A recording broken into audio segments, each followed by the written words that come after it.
Welcome to the GosuGamers News Show, your quick update on the Dota 2 Pro Circuit. It's been an action-packed few weeks, with the first major of the season, a huge gameplay update from Valve, and Kuroki finally announced the name of his new organization. Let's go. The NDL Chengdu Major just wrapped up in China. It was the first major point grab of the season, with 15,000 DPC points on the line. Team Anfergesa is back with a new organization, Beast Coast. Chris Luck was hospitalized just a few hours before their big match against Invictus Gaming in the lower bracket. Though he made it back to the main stage on time, they lost against Invictus Gaming in the third game after he made an uncharacteristic mistake. Oh, he got the got one kill. Oh, Can he get the win? Chris Luck! He's like, what the hell do I do? He's trapped around some trees. He's like, what the hell do I do? It was a tough pill to swallow for the South American team. Though they finished top 8 and took home 450 DPC points, you can't help but wonder what might have happened if Chris Luck hadn't gotten sick at the unluckiest time. New Team Liquid, made up of the old Alliance roster, finished top of their group but were sent down to the lower bracket by J-Storm, setting up the grudge match we've all been waiting for between the old Alliance and the new Alliance. Mickey with the Chrono, the bashes come through, no buyback on Gyro. The battle of the Alliances ended with Team Liquid winning 2-0. You wanted to show them, we're the better team. Like, we're still the big boys here. Liquid surgically eliminate Alliance. Alliance finished 7th place and took home 450 DPC points. Evil Genius's new roster debuted in Chengdu. They sent Invictus Gaming down to the lower bracket after a 2-0 series, then eliminated Team Liquid 2-0. How did Oh my god, 1,100 gold, by the way, for that kill. Wait, what?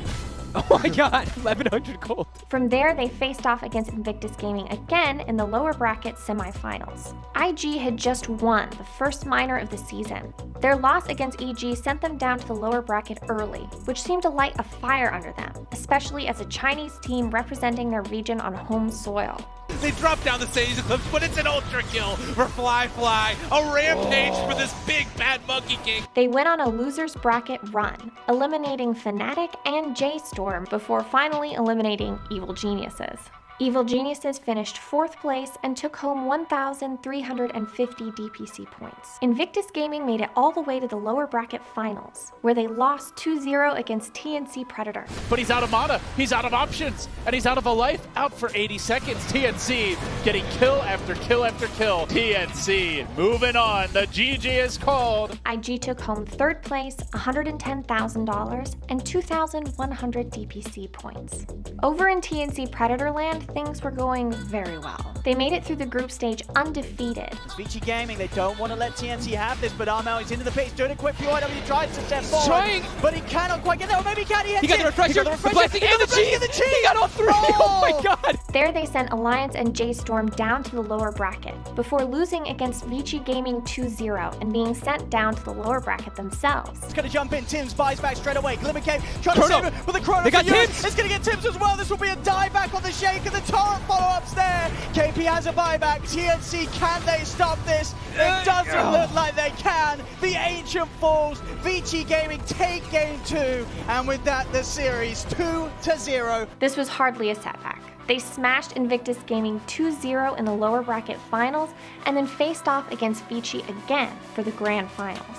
Oh god, oh no, Gabby, they jump in, they find the stun yet again. They don't have an answer in the world with RP, trying to save it, can they turn it? Oh, Eurus, he wants to do it, and they make it happen. The BKB savior, isn't gonna be enough though, he's broken, he's on nothing. Gabby, beyond godlike at this point. It was a worthy finish not just of the Chengdu Major, but also of the entire Dota 2 meta.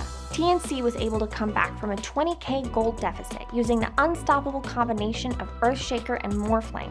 He's gotten buyback now. March is back. Sure, follow, Gabby looking, trying to find DY. Sean's to the other side, she comes out, a double stun comes as well. Is it gonna be there? They're bringing him down. Gabby Low silence! Gabby trying to be brought down, but he switches back over. The double heal, and they get it off the kinetic field. They're in so much trouble. TNC, they bring them all down. In that duration of the BKB with the refreshers, making it work, but Gabby is just so strong, hard to kill, hard to control. Dagon comes out, another static storm on top of that puck as he is going to go into the grave. This was likely the last time we'll see this powerful hero combination used in quite that way, after the huge new patch Ice Frog just blessed us with.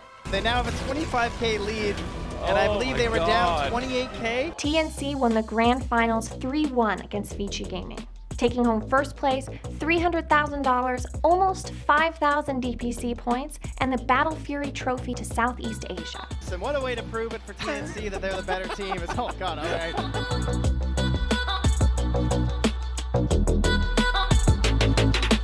The ex-Team Liquid roster under Kuroki has finally announced their new organization and team name.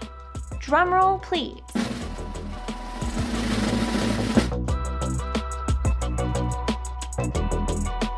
Maybe we'll get used to it.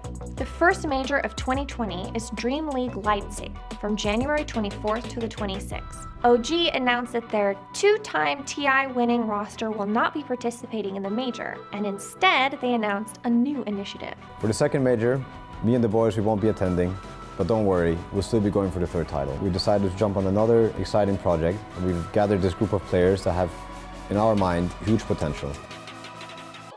The Outlanders update is upon us, and boy, are things different. We've got 2 new heroes, Snapfire and Void Spirit. Each player now has their own personal courier, and observers are free. Even the map is different. Both ancient camps are now on the opposite side of the map from Roshan. Side shops are gone and replaced by an entirely new building type called outposts. Items are different, heroes are different, skill trees are different. It's a huge overhaul of the game. Some are even calling it Dota 3. No one knows what the new meta is going to look like, and the possibilities are endless. Thanks for watching. Visit GosuGamers.net for breaking news on Dota 2 and other esports. I really appreciate the comments and all the compliments that you guys have been leaving. But if you want to also talk about Dota, I am down to talk about Dota in the comments. Or StarCraft.